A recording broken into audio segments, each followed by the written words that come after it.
Hi again and welcome to this new lecture.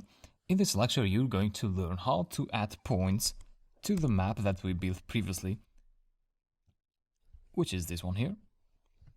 So all we have here is a base map, so the background map, which is a layer, actually it's a layer coming from OpenStreetMap service. So OpenStreetMaps, they give you a layer, actually volume will serve you this layer on the background through JavaScript, but you can also add other layers as well, other base layers, and also points which you can add on top of the base layer. So let me go back to the code. This is what we wrote in the previous lecture. Actually, we wrote it in here in the interactive shell, but I just copied and pasted this in a file so that we have it and that we can add more code now on top of this. So again, as I told you, you can do help volume.map, and you see you can add other things in here, such as here you have parameters, so you can add tiles. The default is OpenStreetMaps, but if you specify another tile such as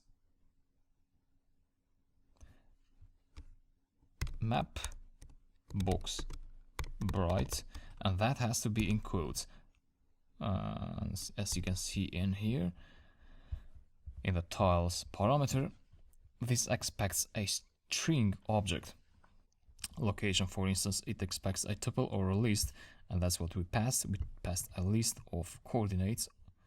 The width would be an integer, the height, and so on. You have other options as well, which you can try by yourself. I just want to try this one for now.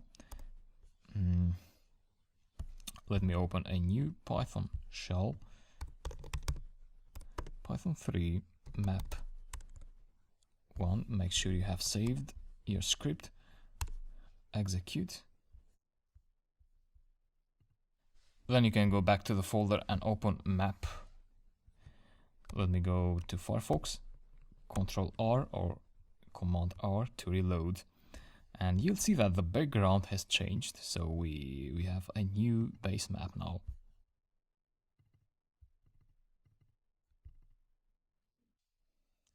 Okay, let's go back to the script now, and what I'm going to do is I'm going to add some point markers on top of the base map. And so how do you do that? Well, if you do dir volume,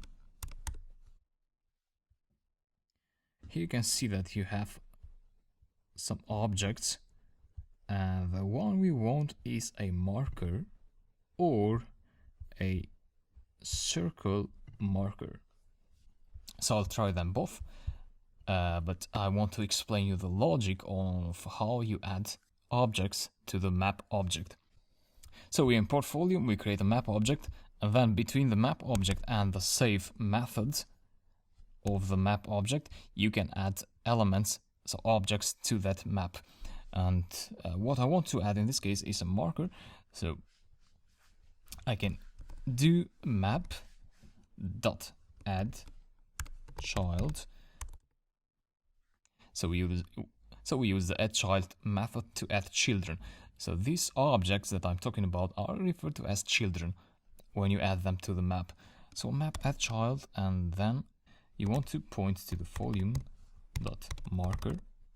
Now this marker method, this expects some arguments itself. You can do help volume dot marker. So create a simple stock leaflet marker on the map.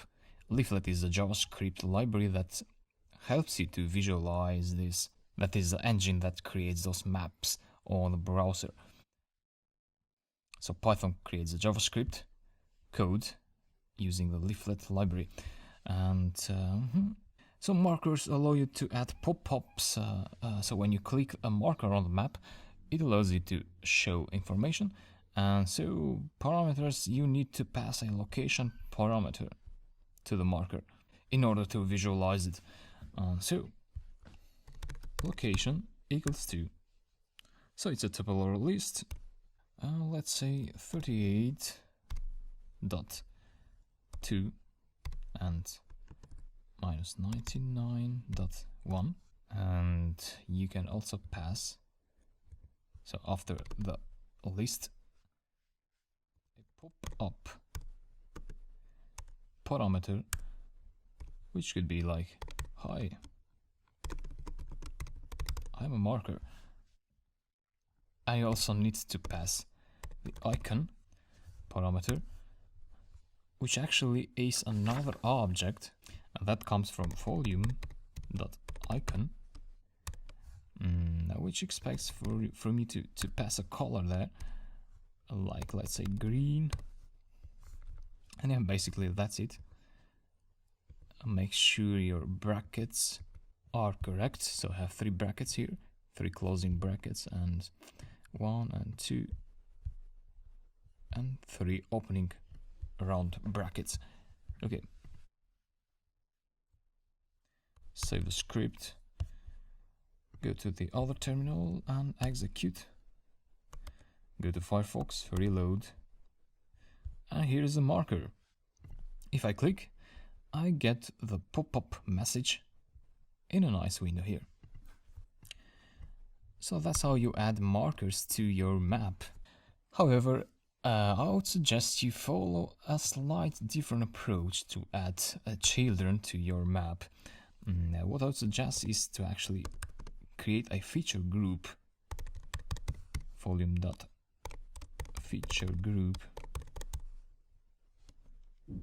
and you can give it a name like my map. And then what happens is that in this feature group, so the marker is a feature, and with feature groups you can add multiple features to the feature group. So you can add a marker, you can add like polygons, etc. So instead of saying map, you do the feature group object. So this variable that I created in here, I'm passing it here, and then after that you do map.addChild, and you pass the feature group in there. So this is done to keep your code more organized, and it also helps you later when you want to add a control layer control feature in your map to allow you to switch the layers on and off. So we'll look at this later. Save this script and let me try it. Reload the page. And so we don't have any change. Things will work the same, which means feature group is working fine. But as I said, it's good to keep the code organized, and it also helps you later when you add a layer control feature. That's what I wanted to teach you for now, and I'll talk to you later.